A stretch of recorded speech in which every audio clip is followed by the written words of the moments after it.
জয় শ্রীকৃষ্ণ। রাধে রাধে। ঠাকুর ঘরে বন্ধুরা এই চারটি জিনিস রাখলে মা লক্ষ্মীর কৃপায় আপনি অতি উত্তম ফল পেতে পারেন। যেখানে আপনাদের মা লক্ষ্মীর মূর্তি বা ছবি রয়েছে, শ্রীকৃষ্ণ রয়েছে, গোপাল আছে বা অন্যান্য দেব দেবী আছে, সে স্থানে যদি এই চারটি জিনিস রাখেন তাহলে অত্যন্ত পরিমাণে পজিটিভ এনার্জি আসে। শাস্ত্রে প্রমাণ আছে। আপনারা ঠাকুর ঘরে যদি এই জিনিস রাখেন তাহলে চট করে মা লক্ষ্মী গৃহ ছেড়ে চলে যাবে না। চিত্রপট হতে পারে বা মা লক্ষ্মীর মূর্তি থাকতে পারে, সেখানে কখনোই মা লক্ষ্মীর ফটো বা বিগ্রহ শুধু রাখলে হবে না, ভগবান নারায়ণ সেখানে রাখবেন। নারায়ণ যেখানে মা লক্ষ্মীও সেখানে, তাই মা লক্ষ্মী তাতে অত্যন্ত প্রসন্ন হয় নারায়ণের সাথে থাকলে। তাই অর্থ, টাকা পয়সা আপনাদের সুখ শান্তিতে থাকতে অবশ্যই ভগবান নারায়ণ রাখুন। অর্থ থাকলে ছোট বড় চাহিদা পূরণ করা সম্ভব। এখন দিনকাল যা পরিস্থিতি, অর্থ ছাড়া কিছুই হয় না।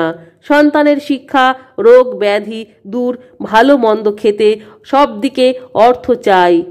তাই মা লক্ষ্মীর কৃপা পেতে এই উপায় কয়টি করুন, দেখবেন তাতে অতি উত্তম ফল পাবেন। প্রথমেই বলতে চলেছি, পিতলের একটা ঘণ্টা রাখুন। পুজো দেওয়ার সময় কিন্তু ঘণ্টা বাজাবেন। শাস্ত্রে বলা আছে বন্ধুরা, যে গৃহে ঘণ্টা ধ্বনি হয় সেই গৃহে কিন্তু পজিটিভ এনার্জি বৃদ্ধি পায়। আমাদের ঘরের ভিতরে যে নেগেটিভ এনার্জি থাকে সেগুলো নষ্ট হয়ে যায়। ঘণ্টার আওয়াজে বলা হয় নানা রকম ক্ষতিকারক জীবাণু মারা যায়, ফলে পরিবারের সদস্যদের মধ্যে শরীর সুস্থ থাকে, মানসিক চিন্তা কম থাকে, ঘরের অর্থনৈতিক উন্নতি হতে শুরু হয়। এছাড়া ঘণ্টার আওয়াজে মানুষের মস্তিষ্ক অত্যন্ত প্রবল হয়ে ওঠে, স্মৃতিশক্তি প্রখর হয়। এছাড়া রাগ, দুঃখ, অভিমান মানুষের জীবন থেকে অনেকাংশে কমে যায়, যার ফলে আমাদের চিন্তা ভাবনা কমতে থাকে, কারো ক্ষতি করার প্রবণতা থাকে না। ঘণ্টা বাজালে শারীরিক উন্নতি, মনের শান্তির জন্য মৃদু স্বরে ঘণ্টা বাজাবেন, তাহলে ভগবান পছন্দ করে এবং অতি প্রসন্ন হয়। দ্বিতীয়ত, ছোট্ট পিতলের ঘট ঢাকনা সহ রাখলে খুব ভালো। এই জিনিসটি থাকলে পরিবারে সুখ শান্তি বজায় থাকে। পরিবারে অর্থ কম থাকলে আপনার অর্থ সেখান থেকে চলে আসবে।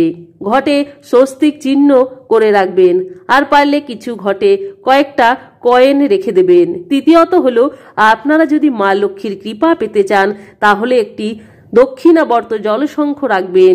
এই শঙ্খ বাজানো উচিত নয়, ঠাকুর ঘরে রাখুন। পুজো করার সময় ধূপ ধুনো পাবে, তাহলে আপনার পরিবারে পরম শান্তি বজায় থাকে, ঘরের সুখ শান্তি বিঘ্নিত হবে না।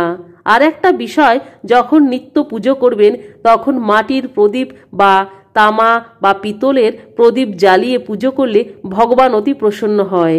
অনেকেই আমরা করে থাকি, একটা প্রদীপ সলতা দিয়ে অনেক দিন ব্যবহার করি।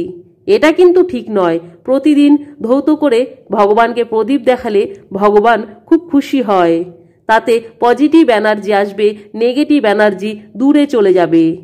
পরিবারে লক্ষ্য করবেন কিছুটা হলেও সুখ শান্তি বজায় থাকছে।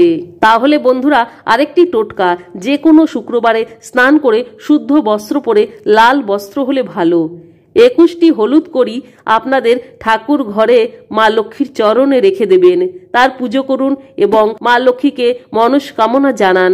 তারপর লাল কাপড়ে বেঁধে আপনাদের গৃহের যেটা সদর দরজা তার উপর ঝুলিয়ে দেন।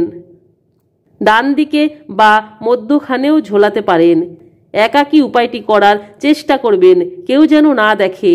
তাতে পজিটিভ এনার্জি আসতে শুরু করে, তাতে মা লক্ষ্মীর কৃপা দৃষ্টি থাকে, ঘরের বাতাবরণ সুস্থ থাকে।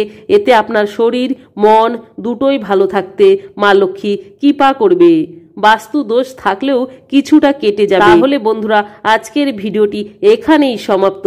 নতুন নতুন কিছু তথ্য আপনাদের কাছে তুলে ধরার কিছু সামান্য প্রচেষ্টা। তবে কমেন্টে বন্ধুরা জয় মা লক্ষ্মী লিখতে ভুলবেন না।